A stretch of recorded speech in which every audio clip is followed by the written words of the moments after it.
love these guys.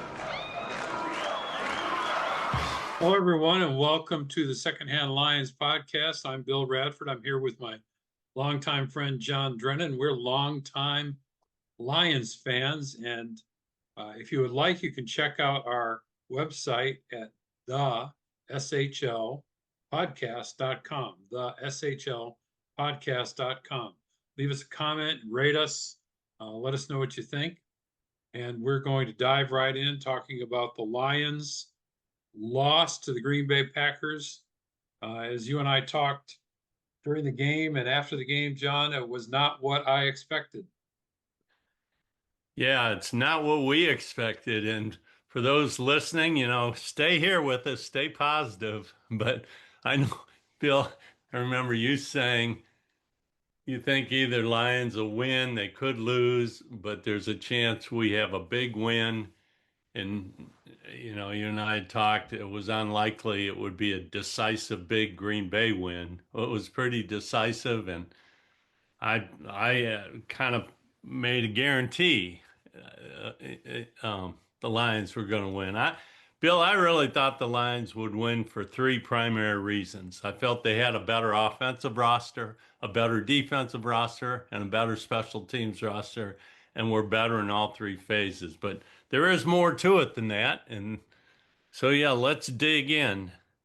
But So let's start, Bill. if we're better in all three phases, what the heck happened? Yeah, right. I'll start by saying it's not the same old Lions. So when I see some of the reactions since the game, oh, we need to get new coordinators. We got to fire, we got to go after Brad Holmes. We got to do all these things. It's like, hold on, back up the buggy. It's not the same old Lions. But what did happen? I mean, it was obvious the offensive line, they were a mess. They're not ready. They're young. There's a lot of miscommunication. Clearly, starting out at Lambeau was rough, as noisy as that was with these linemen trying to get used to each other. And so the offensive line, I think that was the starting point of what went wrong. There are other things we'll get into, but I also want to give kudos to the Packers. I thought they were, for the first game of the year, and just, you know, um, uh, oh my gosh, I don't want to remember the name Micah Parsons, but for the fact he was only there a week or so and how much they were able to even utilize him, just kudos to the Packers for kicking off the first game of the year for them with a big decisive win. So I'll start there. What about you? Well, what I didn't realize, I found out watching the broadcast, is that the Packers have won 12 straight home openers. Right? So that might have factored into our prognostications had I realized that. But yeah, I think it was a failure all the way around, at least in the first half. The offense was anemic. The defense was a sieve. I don't think the coaches were particularly sharp. Dan Campbell admitted as much during the week that he thought that they were going to have to look at how they prepare in the preseason next year because I think he believes they just weren't ready to play. Right. And that has something to do with virtually none of the starters had played any football since last year. I mean, Goff didn't play it down in the preseason. I don't recall Gibbs or Montgomery playing in the preseason. I don't No. think I don't think that any of our best receivers, Amon St. Brown or Jamison Williams or Laporta, I don't remember any of them playing in the preseason. And I certainly didn't see Aiden Hutchinson in the preseason. So all of that, I think, contributed to them just not being ready. And I hope that's what it was because they'll be ready when they play the Bears. Uh, we started off the season last year 1-1. So if we win this next one, we're right where we were. My fear is if things go really bad and we lose to the Bears on Sunday, We're likely going 0-3 because we got the Ravens the following week in Baltimore. And having seen the Ravens, they're as good as it gets in the NFL, I think. Yeah, but since you brought them up, I'm just gonna say after the Lions game, I actually have got a friend that lives close by and joined him and some other people for the Bills Ravens game.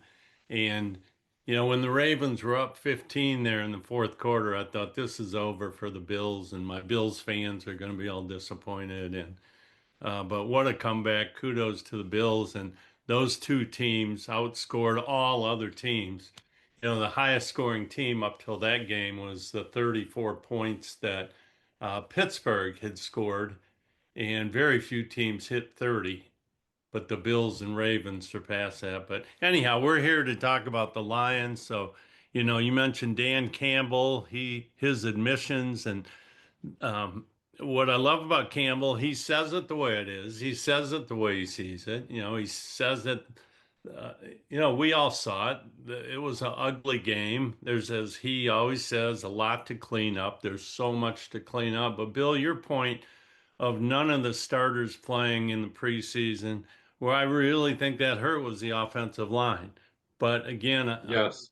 we've been high on these joint practices that do, to a degree, mimic game conditions because you're playing against other first teamers and they bring officials in and that kind of thing. But it's nothing like going into a packed stadium. And I just think Glasgow, he had a rough night, but he'll be better. He's played that position. He's a wily vet. And the two guards are both, they always refer to them as just big, tough, smash mouth players, but you could see, especially Ratledge, out of position. There were a couple plays where three of the linemen were running one play, two were running another, and you say, well, how's that possible? Well, maybe they changed the play at the line of scrimmage, and in that, as loud as it is, and I don't, Bill, know how offensive linemen really communicate changes along the line, but it just wasn't happening. But it'll get better. Campbell says that. Common sense says that.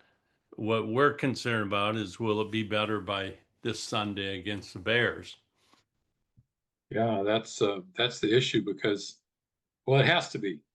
I Yeah. mean, you can't start 0-2 and have a lot of hope of winning the division, especially if Green Bay wins in Minnesota. I mean, both of those teams could win their next game, and then the Lions be 2 games back if they don't win. But I expect them to win for two reasons. I think they're much, much better than they showed on Sunday, and they're better than the Bears. And the Bears, uh, I, I I think it's going to be a long road for Ben Johnson.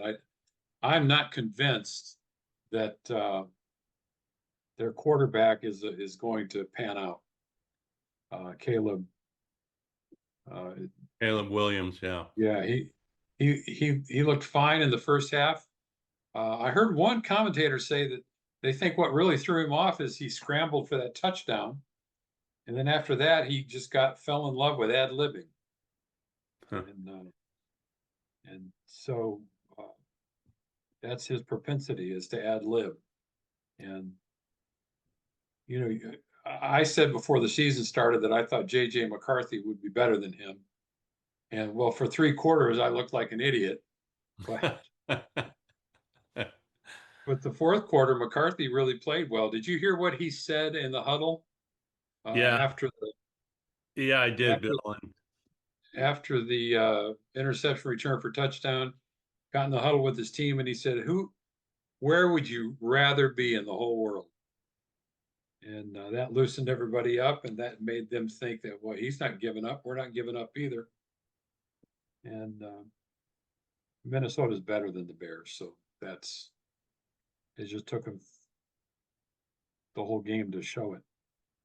So I And expect the Lions to win. I expect they'll win because they're better and that they'll clean things up. And I don't think the Bears are that good yet.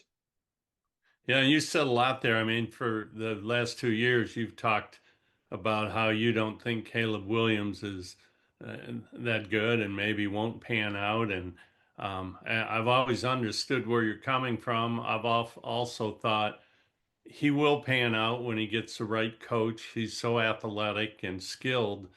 But time will certainly tell on that. But I know after the first quarter of that Bills games, I'm sorry, the Bears game, I'm thinking, wow, Williams is really looking good, and I'm thinking Ben Johnson's working some magic. But I agree with what you said.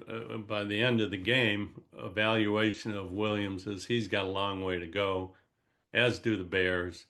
And watching the Vikings come back because their score was similar to the Lions, right? Wasn't it 17-7 or 17-3? 17-6, I think. Yeah, and well, the Lions were 17-6. And so, and I was thinking, Bill, Lions can turn this around.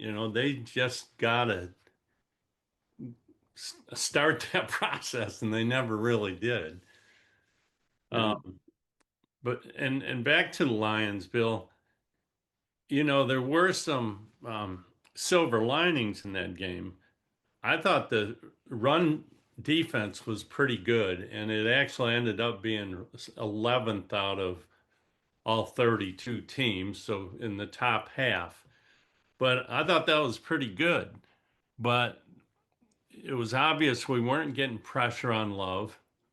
Love is very talented when you don't pressure him. And it did surprise me seeing, I witnessed it twice, but it might have been more than that, when Hutch went back into pass coverage on a couple plays. Now I think it was in Green Bay 3 years ago, his rookie year, he actually intercepted a pass around the line of scrimmage because he had dropped back, but that's here nor there. But I also Well, Anzalone had an interception in both hands. It would be interesting to be able to go back at that point, have him pick that off, and see if the Lions could have punched it in, and that would have completely changed the game. Then on the very next play, Brian Branch had a great interception, came back because of a penalty on Yasin or Yasin, Yeah. Rock Yasin, yeah. And then on the run back, which he ran back for a touchdown, there was then another penalty on Hutch, Clobber and Love. So, but had we not had the penalty in the D backfield, that would have been an interception, and again inside of Minnesota territory, Green Bay territory. Green Bay territory. I got to Minnesota now in my head. Sorry. And since you talked about Minnesota, just real quick, I love what JJ said in the huddle and how he came back. He was player of the week, I believe, in the NFC. And I I wanted to come back to Williams and JJ McCarthy. I did think JJ looked in command even when they were losing, even when they weren't scoring. He just has a presence about him, and that did really show up in the fourth quarter. So I was really happy to see that. That's the first game he's played since the national championship game 2 years Right, ago. right. So, Now he did get some play in the preseason. yeah, well, which was wise because he'd never played before. Right. That was the first game that counted. But speaking of that preseason stuff, I noticed that Andy Reid played his players. He played Mahomes. He played his starters quite a bit more than a lot of teams. And I remember Bill Belichick did that Yeah. with the Patriots when they were a dynasty. He wanted his players to get used to it. And Bill, I have felt like that's been Campbell's approach, but to what degree do you think their number of injuries last year just kind of snake bit them a little bit? Oh, This, I think you're right. Absolutely. He probably overcompensated. yeah. And if that's the case, that's understandable. And so we might have to say Green Bay was a preseason game, even though it doesn't show up that way. Well, the good thing is there's 17 of them. So um, I was looking at the schedule, and I think it's a very real possibility the Lions could be 5-5 after 10 games and still end up 11-6. And The you schedule, predicted them last week that they'd win 12, correct?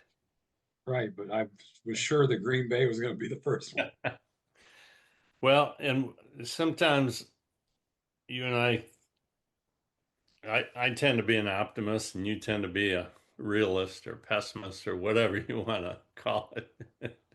and, and that's probably healthy here for this podcast. But I went back to the schedule. I'm okay. So after the Green Bay game, I'm calling it a fluke from the standpoint the Lions weren't ready. They did need a game under their belt. It was a tough home or away opener, and that one's a loss. But I'm going to go on this limb and say I still think the Lions win 13.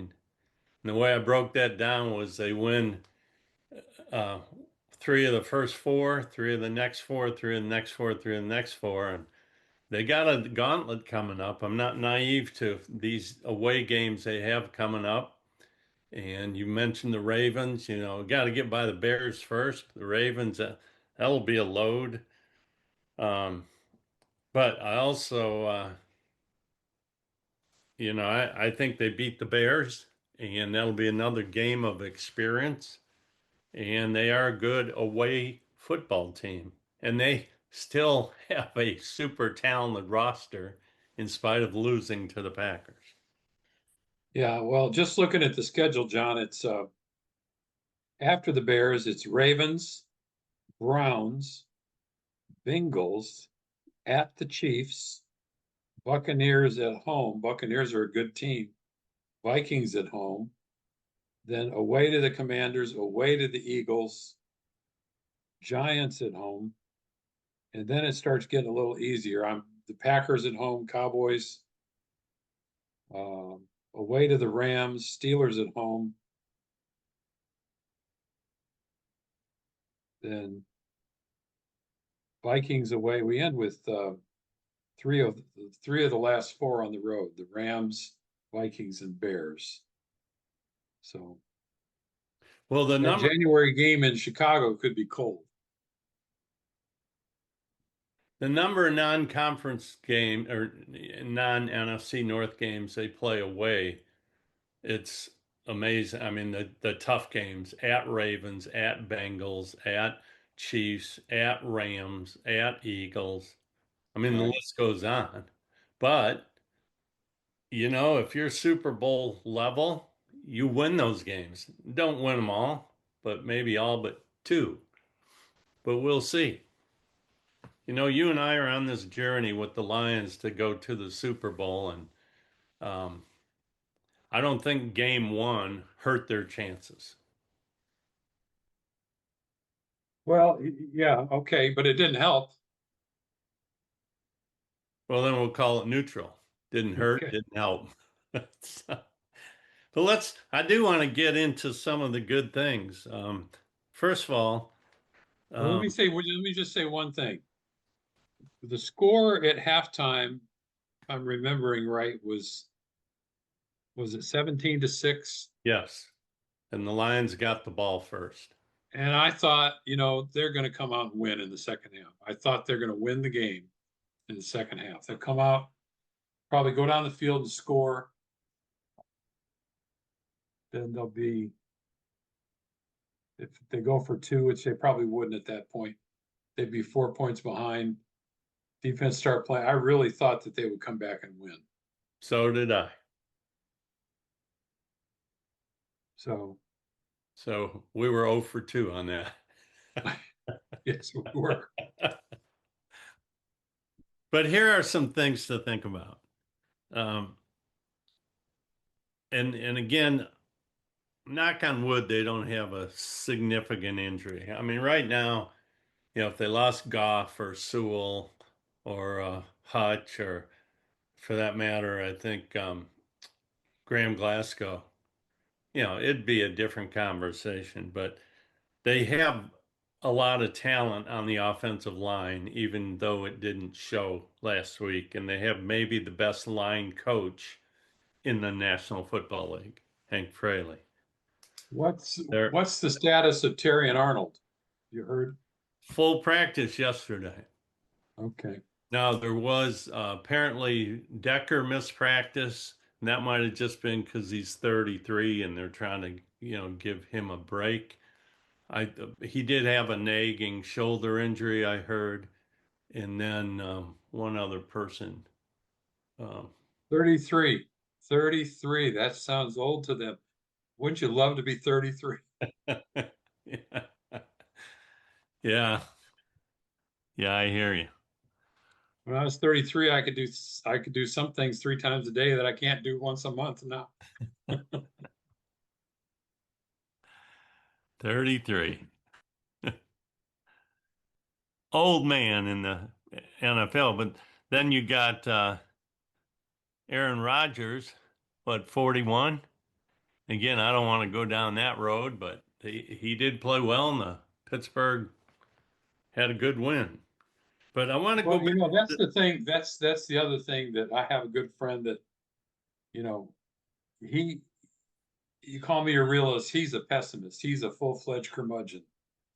And in the first quarter, he was saying uh, Brad Holmes is 0-1 in the GM battle before anything even started. Um, so, you know, it's too early to tell. I was going somewhere with that, but I don't remember what it was. Well, I know I've been praising you a couple weeks in a row on how you're on the Brad Holmes bandwagon, so we're not going to let that change. We're going to keep you away from the dark side there. Brad. No, I'm fully behind uh, Brad Holmes. I think that he's done a great job. I did hear one thing. Um, Jared Goff saying, if necessary, I can run the offense. You mean like his offensive coordinator?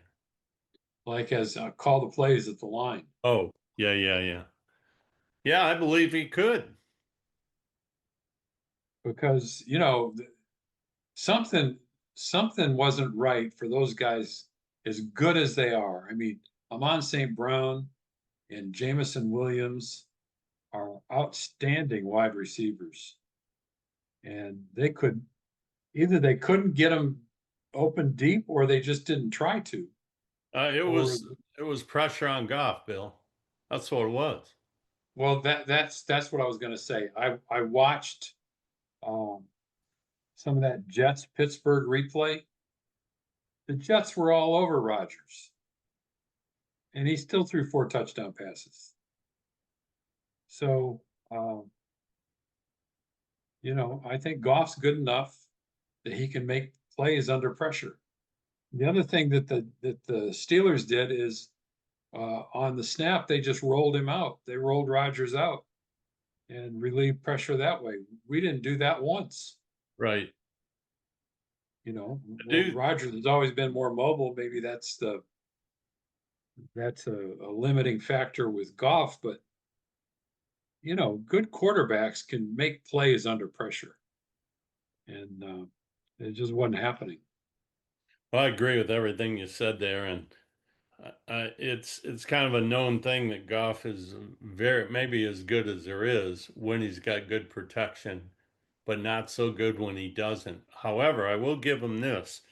His first year, maybe into the second year with the Lions, he would have turned it over maybe twice with the pressure. Yeah, Fumbled it, thrown bad passes. What he did this time is ended up going what, like 29 for 33, whatever the numbers were. But the average pass was about 5 yards. So he's good at getting it out quick against pressure, but that doesn't put you in the end zone. He did have one bad pick. He did. Yep. I heard somebody I respect, forget who it was, talking about when you look at time of possession, Lions had the ball about 10 minutes more than the Packers. You look at Goff's completion percentage and one other number might have had to do with the run defense. You just look at those numbers, Lions win the game. Yeah, you would think. Yeah.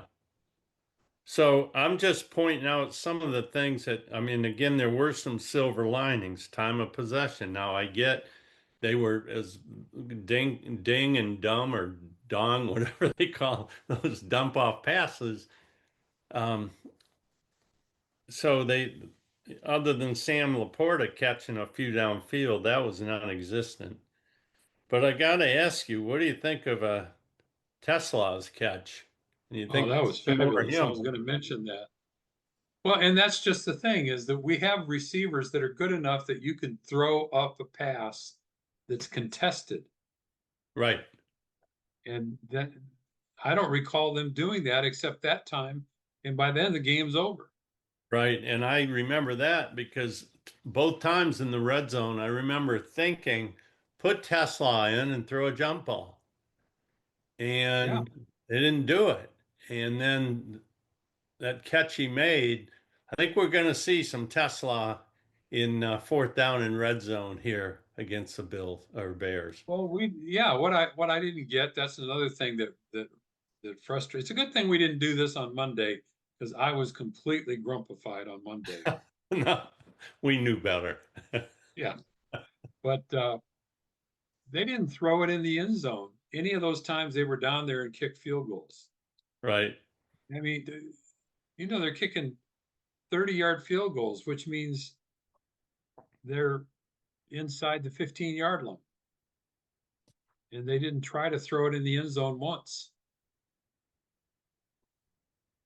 Yeah, it just felt like the Packers had their number, like they had no passing game.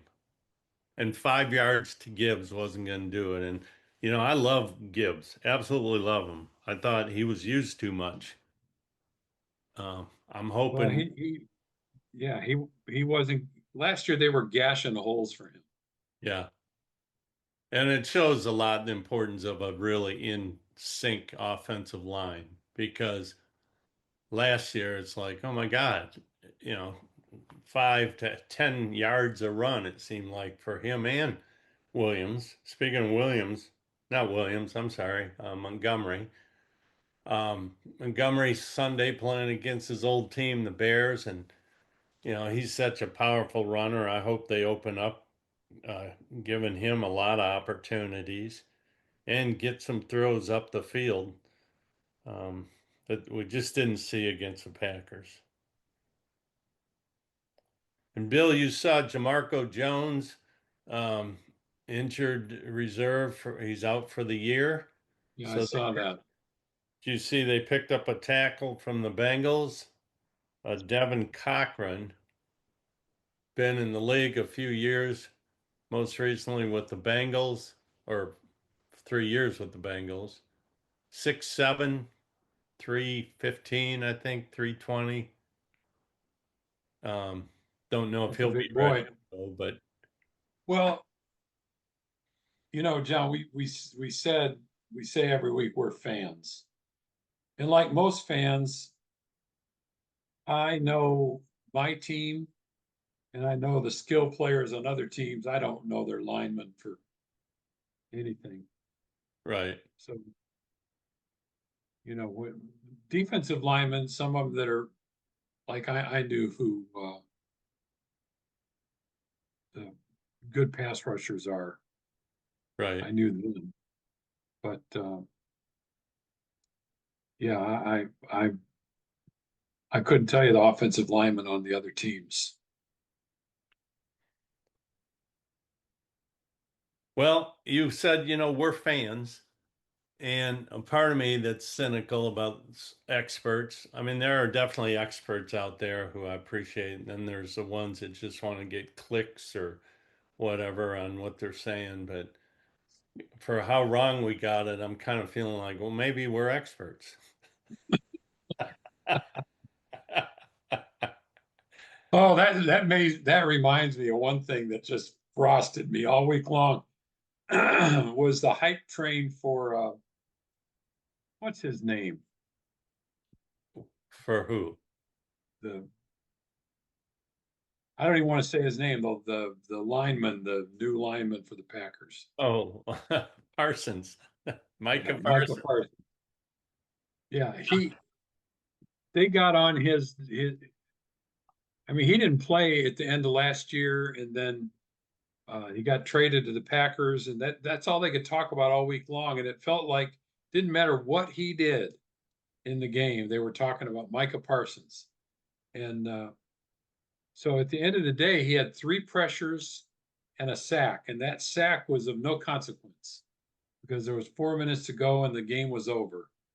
And that was only because Goff can't run.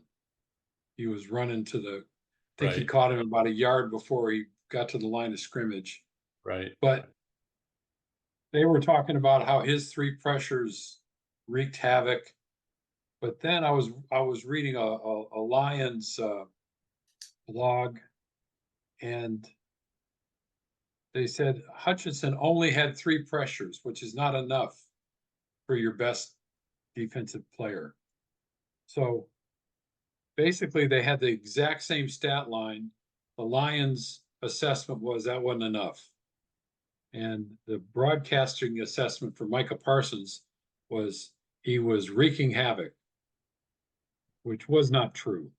I don't think he had hardly anything to do with that loss. You know, you bring up a great point, and I'm part of me. I want to give Micah Parsons his due. I did isolate and watch him. He is a freaking beast.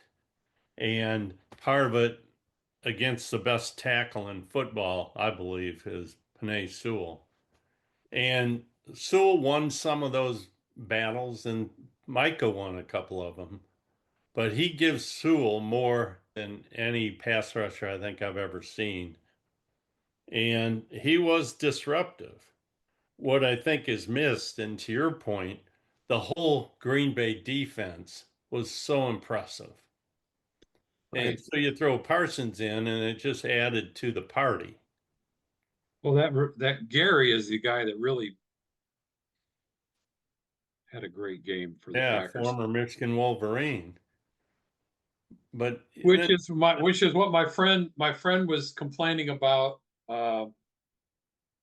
with Brad Holmes not signing Zadarius Smith because he said, Hutchinson can't be the only one. You got to have help, and if it's Smith on the other end, he contended things would be different. But we didn't sign him, and we let the Eagles sign him. I hope that didn't come back to bite us. But time will tell. I do wish we would have heard Marcus Davenport's name a few times. He was like non-existent. I don't think he was making mistakes so much, but he didn't have sacks or pressures to speak of. And you mentioned Hutch, Bill, and you made this comment the other day to me. He was being double and even triple teamed, and he was. I mean, watching him, and again, kudos to Green Bay because they successfully had him, and he got 3 pressures, but he was. I'm not sure he was ever one-on-one. no, and then one time, the guy grabbed him by the waist and picked him up and threw him down, and they didn't call holding. But you got to expect that when you're in Lambeau, that Yeah. you might not get a call or two. Well, hey, Bill, we got the Bears coming up. Let's do our predictions here and look forward to next week being able to come on and say, okay, we're 1-1. What's All right, yours? well, You got a I'm score? going 34-20 Lions. All right. Interesting. I'd written mine down. I'm 30-20 Lions. All right. So, all right. Anything else? Any other forecasting you want for the Lions and Bears? No, no.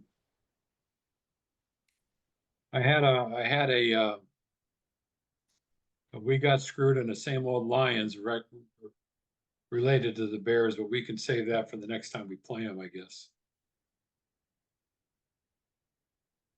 I'll tell one of them. Okay. 1980. Downstairs in my dad's house, sitting with my uncles and my dad and my brother. So there's 5 of us. Thanksgiving dinner is ready, but in our house, we didn't eat till the game was over. So there was Lions were ahead by a touchdown. It was the last play of regulation, a 4th down play, and the Bears quarterback, I forget his name, scrambled and scored a touchdown the last play of the game. So it went to overtime. Bears won the toss. Lions kicked off. The guy caught it about the 10-yard line and returned it for a touchdown. The 5 of us just looked at each other. Nobody said anything. We all stood up, went upstairs to eat Thanksgiving. Did you throw up before or after? Well, we went from in 2 plays, we went from the joy of victory and then the agony of defeat within about 5 minutes.